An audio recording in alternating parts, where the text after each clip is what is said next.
Hello everyone.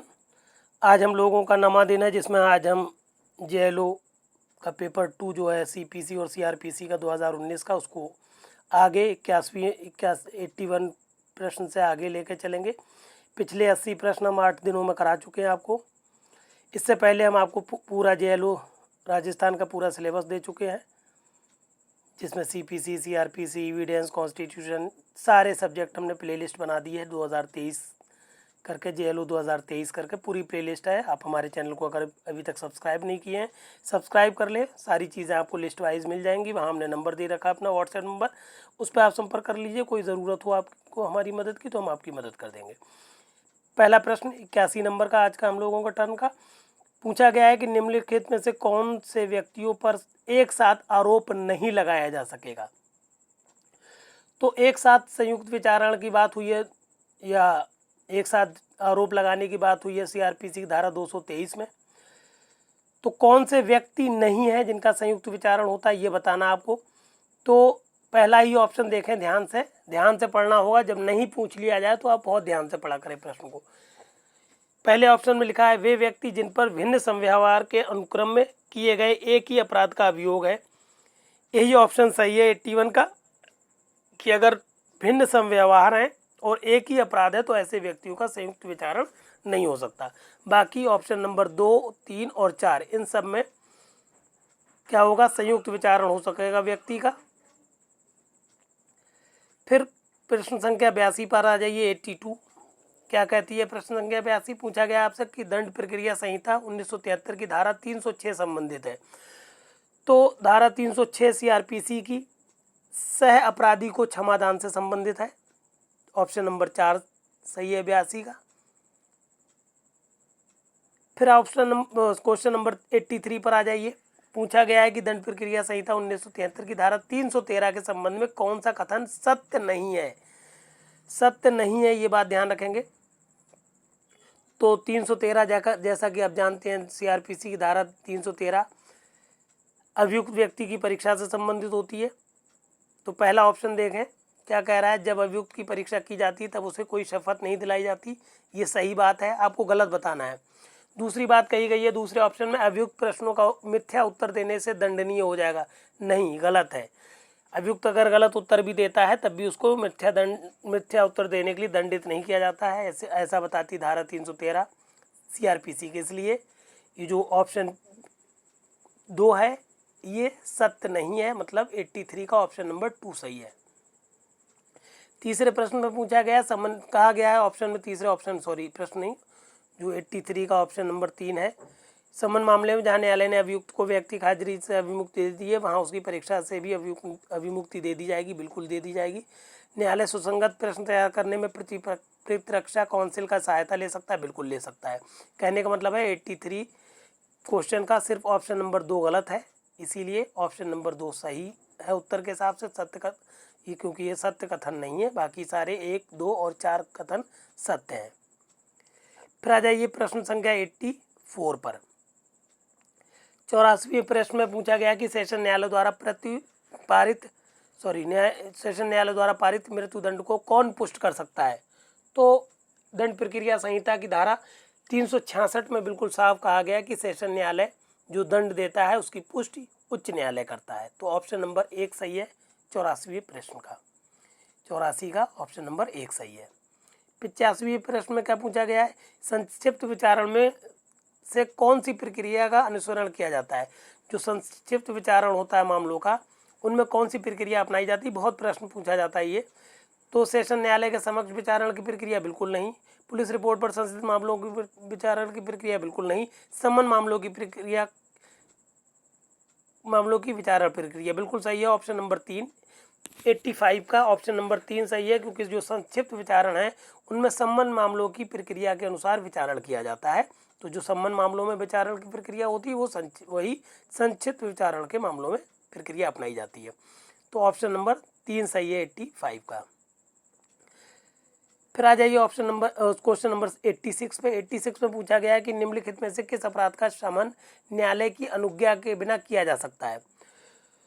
तो 4 तरह के अपराध दिए गए हैं भारतीय दंड संहिता की धाराओं के अनुसार।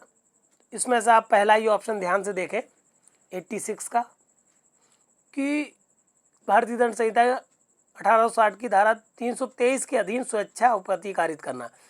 तो यही ऑप्शन सही है 86 का कि अगर कोई स्वेच्छा किसी को उपपत्ति कारित कर रहा है धारा 323 के अनुसार भारतीय दंड संहिता की, तो ऐसे अपराध का शमन क्या हो सकता है, न्यायालय की अनुज्ञा के बिना किया जा सकता है। बाकी ऑप्शन नंबर 2, 3, 4 इन सबको शमन करने के लिए न्यायालय की अनुज्ञा लेना जरूरी है। शमन के बारे में धारा 320 में सीआरपीसी में बताया गया है। 320 की अगर आप ध्यान से देखेंगे तो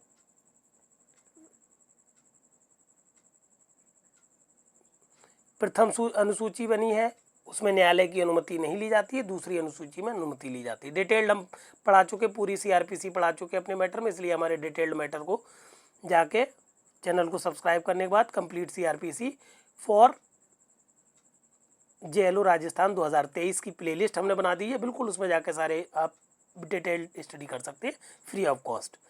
फिर प्रश्न संख्या 87 में पूछा गया है कि ये बताइए कि दंड प्रक्रिया संहिता की धारा 320 के अंतर्गत अपराध के शमन का प्रभाव होगा।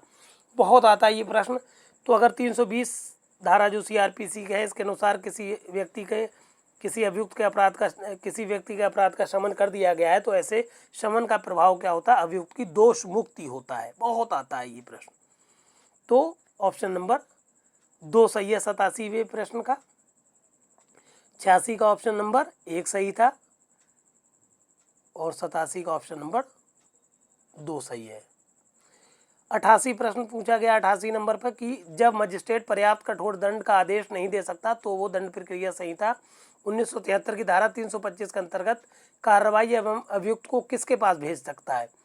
तो होता क्या है, अगर मजिस्ट्रेट के पास कोई ऐसा मामला आया है जो पर्याप्त कठोर दंड नहीं दे सकता, उसकी सीमाओं से परे है दंड दिया जाना, तो वो धारा 325 सीआरपीसी के अंतर्गत उस मामले को क्या करता है, मुख्य न्यायिक मजिस्ट्रेट को भेज देता है। तो ऑप्शन नंबर 4 सही है 88 का कि अगर वो कठोर दंड नहीं दे सकता, पर्याप्त कठोर दंड नहीं दे सकता, तो मामले को मुख्य न्यायिक मजिस्ट्रेट को भेज देगा। फिर ऑप्शन को प्रश्न संख्या 89 में पूछा गया है कि दंड प्रक्रिया संहिता 1973 का अध्याय 29 किससे संबंधित है। तो हम लोगों के जो सीआरपीसी है 1973, इसका अध्याय 29 अपीलों से संबंधित है। तो ऑप्शन नंबर 89 का 3 सही है। ऑप्शन नंबर 3 सही है, अपील से संबंधित है ये। हमने ये सारे मैटर का डिटेल्ड स्टडी करा दी है, आपको सारे रिटन मैटर मिल जाएगा, सारे आंसर्स रिटन फॉर्म में मिलेंगे। अभी हम दिखा देंगे आपको, नीचे इसके पीडीएफ लगा हुआ है पेपर के नीचे। फिर आखिरी प्रश्न है आज का कि कोई व्यक्ति जो अपर सेशन न्यायाधीश द्वारा किए गए विचारण में दोष सिद्ध किया गया अपील कर सकता है। कहने का मतलब है किसी व्यक्ति को सेशन न्यायालय या अपर सेशन न्यायाधीश से दोष सिद्धि हो गई है, तो ऐसा व्यक्ति अपील करेगा जाकर उच्च न्यायालय में। तो 90 का ऑप्शन नंबर 1 सही है। दोष सिद्धि से अपील के बारे में हम पूरा बता चुके हैं। ये दंड प्रक्रिया संहिता की धारा 374 के अंतर्गत आएगा। दोष सिद्धि से अपील सीआरपीसी की धारा 374 में होती है और सेशन न्यायालय या अपर सेशन न्यायाधीश के द्वारा दिए गए आदेश की अपील उच्च न्यायालय में होती है। इस तरह से 90 प्रश्न आज के हमारे कंप्लीट हो गए। और इस तरह से, क्योंकि ये आगे के प्रश्न अगले पेपर में हम आपको पीडीएफ लगा के देंगे। ये सारा जैसा कि हम बता रहे थे कि ये पीडीएफ आपको मिलेगा हमेशा। ये हैंड रिटन नोट्स हैं। इस तरह से मैटर को फ्रेम कर दिया कि आप चाहें तो आंसर को बहुत आसानी से याद भी कर सकते हैं, और अगर इस तरह से आपका मैटर जो भी आपका सीआरपीसी और सीपीसी पढ़ा हुआ है पूरा रिवीजन भी हो जाएगा। जैसा कि हम बताए हैं कि आपको 2 महीने तक ये लगातार हम पेपर देते रहेंगे, उस तरह से आपका पूरा रिवीजन जेएलओ का सारे सब्जेक्ट का करा देंगे। पूरा सिलेबस हम बार बार बता चुके हैं, पूरा सिलेबस हम अपने मैटर में दे चुके हैं। आप हमारे चैनल को सब्सक्राइब करिए। सब्सक्राइब करते ही आप नीचे की तरफ जाएंगे, पहले तो आपको ये सीआरपीसी 2019 का पेपर मिलेगा, इसके नीचे फिर कॉन्स्टिट्यूशन का पेपर हमने 2013-14 का और 2019 का पूरा करके दे दिया है। उसके बाद आपको सारे पेपर, पहले कॉन्स्टिट्यूशन मिलेगा, फिर सीपीसी मिलेगी, फिर एविडेंस मिलेगा, सीआरपीसी मिलेगी, सारा जेएलओ का सिलेबस आपको फ्री ऑफ कॉस्ट मिल जाएगा। इसलिए इस मैटर को क्या करिए, आप सारे साथियों को शेयर कर दीजिए जो भी ज़रूरतमंद है, और हमारे चैनल को सब्सक्राइब कर लीजिए। धन्यवाद।